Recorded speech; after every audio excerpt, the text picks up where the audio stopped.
The first thing would be a feature documentary on sickle cell about the way that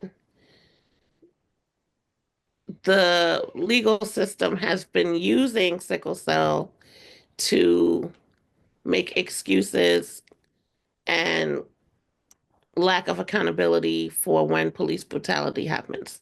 There has been lots of cases that have been um, highlighted now where if a person was brutalized through a police encounter, when they do the autopsy, if that person comes back having sickle cell or the trait, then they use that as the cause of death instead of what happened in the incident.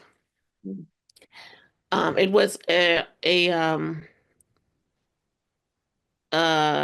the police officer that killed George Floyd. It was a defense that they attempted to use. That was the first time it did not work.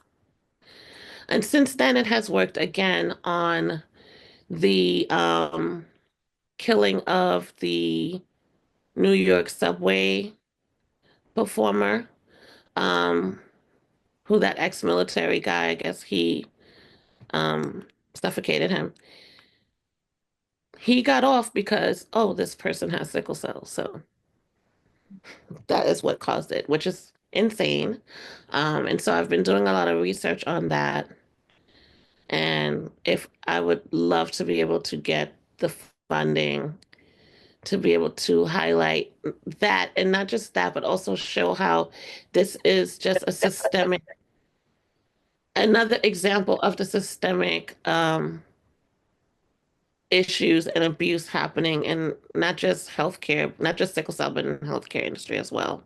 Because the same way that you can say, oh, this was caused because of sickle cell and it's so prevalent, then when we get to the healthcare side of things, they act like it's not that serious, you know.